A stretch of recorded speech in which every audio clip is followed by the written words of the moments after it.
बात एक दो दिन पुरानी है। अचानक से शाम के समय फोन बजा। कॉलर थे मेरे एक बड़े पुराने मित्र हैं जो कि सालों से यूएस में रहते हैं।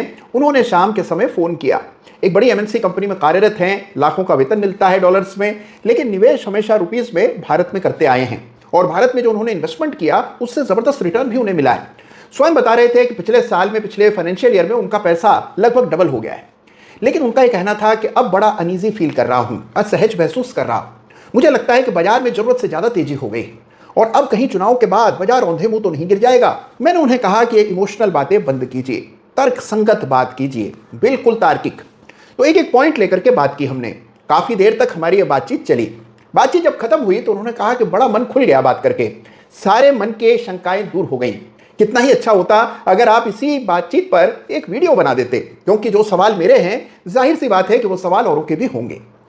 तो लीजिए, इस शाम के डायलॉग, इस शाम की टेलीफोन की बातचीत पर यह वीडियो मैंने बनाया है। इससे इंपॉर्टेंट वीडियो शायद ही कोई आप दूसरा देखें, क्योंकि इस वीडियो में हम बात करेंगे कि बाजार की दशा क्या हो सकती है। जिस तरह मेरे मित्र चिंतित हो रहे हैं कि आपको भी चिंता करने की आवश्यकता है। जिस तरह उन्होंने अपने पोर्टफोलियो के एक बड़े हिस्से को एग्जिट कर दिया है, क्या यह फैसला सही है? इन तमाम सवालों के जवाब आज इस वीडियो में खोजेंगे। तो सारे काम छोड़ दीजिए और इस वीडियो को एंड तक देखिए। तो बता रहा था कि एक लंबा संवाद मैंने फोन पर किया।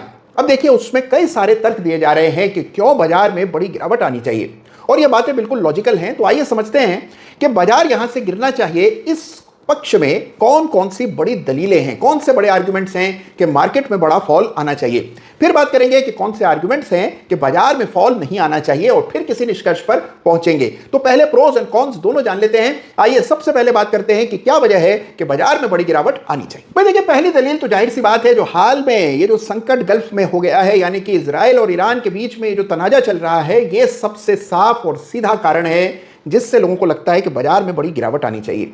इसके अलावा लगता है कि निफ्टी इतनी बढ़ गई है। आफ्टर ऑल 22,000 के ऊपर निफ्टी कितने दिन टिक पाएगी, ये सवाल उन साहब ने मुझसे पूछा।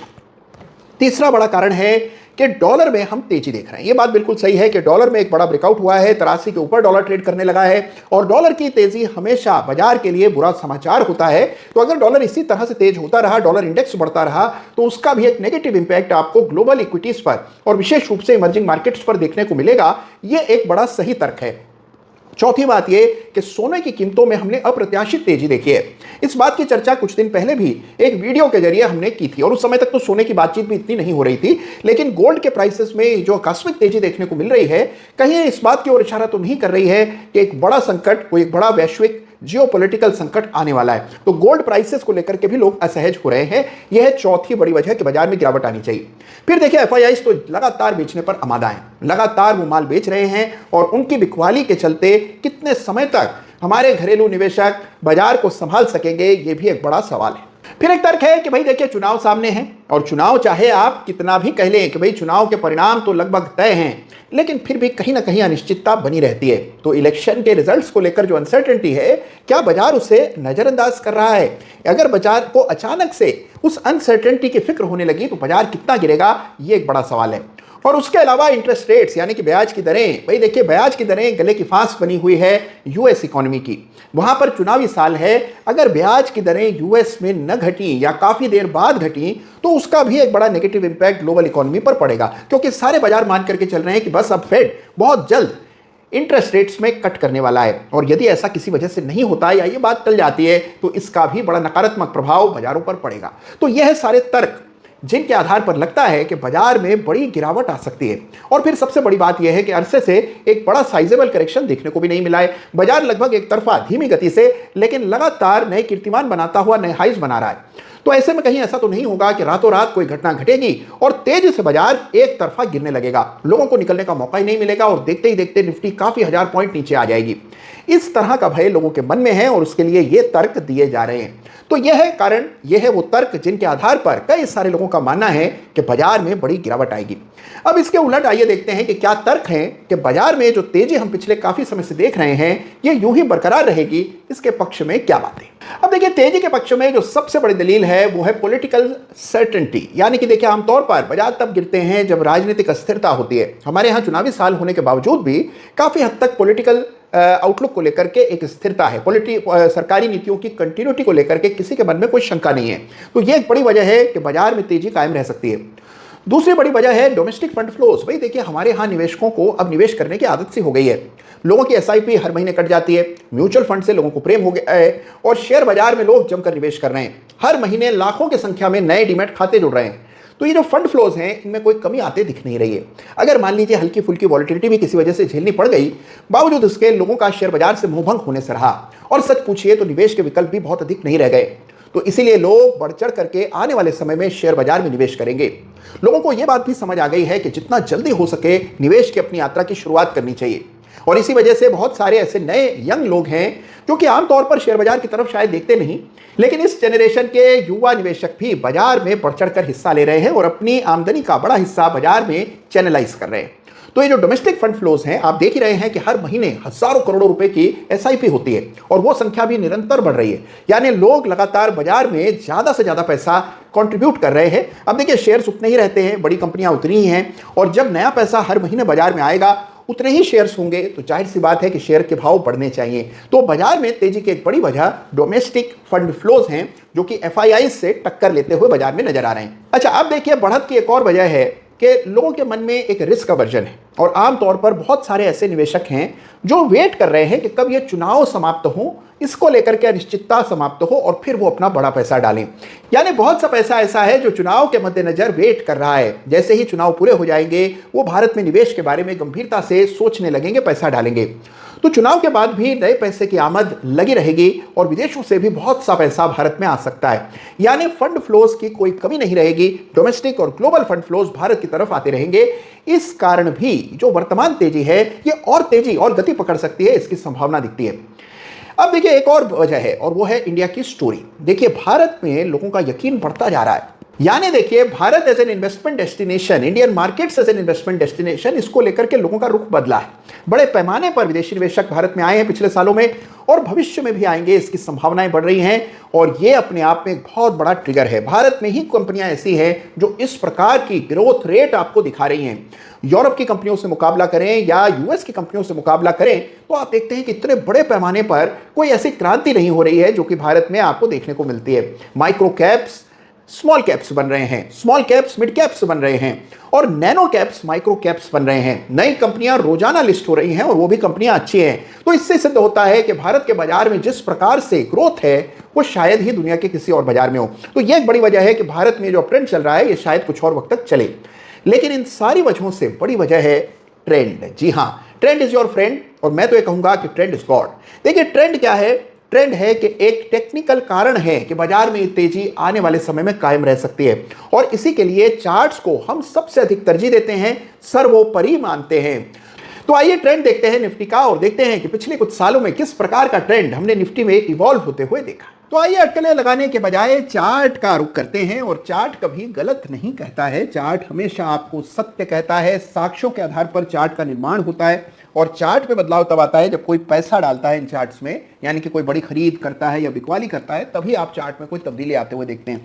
तो ये आपके सामने फिलहाल निफ्टी का चार्ट है। अब अगर इस चार्ट को आप गौर से देखें तो जो हम ये चारों ओर ये जो आप शोरगुल देख रहे हैं कि बाजार गिरने वाला है, बहुत बढ़ गया है और चार्ट पर संकेत हैं कि बहुत गिरावट आएगी, फिलहाल इस चार्ट को अगर आप देखें तो इसमें एक भी बॉटम लोअर नहीं बना है। जैसे मिसाल के तौर पर ये बॉटम अक्टूबर का, ये बॉटम जनवरी का और फिर अब ये बॉटम मार्च का, तमाम बॉटम्स हायर बन रहे हैं। तो ट्रेंड अभी भी इंटैक्ट है। पहला आपको संकेत मिलेगा जब 22,000 के नीचे निफ्टी फिसलेगा और ये पहला संकेत होगा कि बाजार में गिरावट आ सकती है। 22,000 का लेवल टूटा तो भी कोई बहुत बड़ा उससे पहाड़ नहीं टूट पड़ेगा। ये लेवल भी नॉर्मल ट्रेडिंग के दौरान टूट सकता है, लेकिन जिस लेवल को अहमियत देनी है वो लेवल है 21,350 का। याद रखिए कि जो चार्ट हम देख रहे हैं ये वीकली चार्ट है और ये चार्ट लाइन चार्ट की शक्ल में हम देख रहे हैं। तो क्लोजिंग बेसिस का चार्ट देखना है और जब क्लोजिंग बेसिस पर 21,350 के नीचे क्लोज आता हुआ आपको नजर आए तब ये मानिएगा कि जो इंटरमीडिएट अप ट्रेंड चल रहा था पिछले साल मार्च से, जिसमें निफ्टी ने बड़ी जबरदस्त तेजी दिखाई लगभग 5,000 अंकों की, वो ट्रेंड फिलहाल के लिए उस पर रोक लग गई है, उस पर एक विराम लग गया है, ये आपको पता लगेगा। लेकिन जब तक ये लाइन टूटती नहीं है तब तक जरूर मुमकिन है कि निफ्टी अपनी नॉर्मल वॉलिटिलिटी में, और चुनाव से पहले तो स्वाभाविक सी बात है कि वॉलिटिलिटी थोड़ी बढ़ जाती है, तो उसके चलते आपको यहां उछल कूद होते हुए नजर आएगी। लेकिन जब तक लेवल्स टूटे ना, हायर बॉटम्स की श्रृंखला जब तक न समाप्त हो, तब तक नाहक परेशान होने की कोई वजह नहीं है। तो देखिए, जो भी निर्णय आप करें, जितना आप जानते हैं, जितना मैं जानता हूं या वो सज्जन जानते हैं जिन्होंने यूएस से फोन किया, उन सबसे ज्यादा जानता है बाजार, और इसीलिए हमेशा बाजार को सर्वोपरि मानना चाहिए।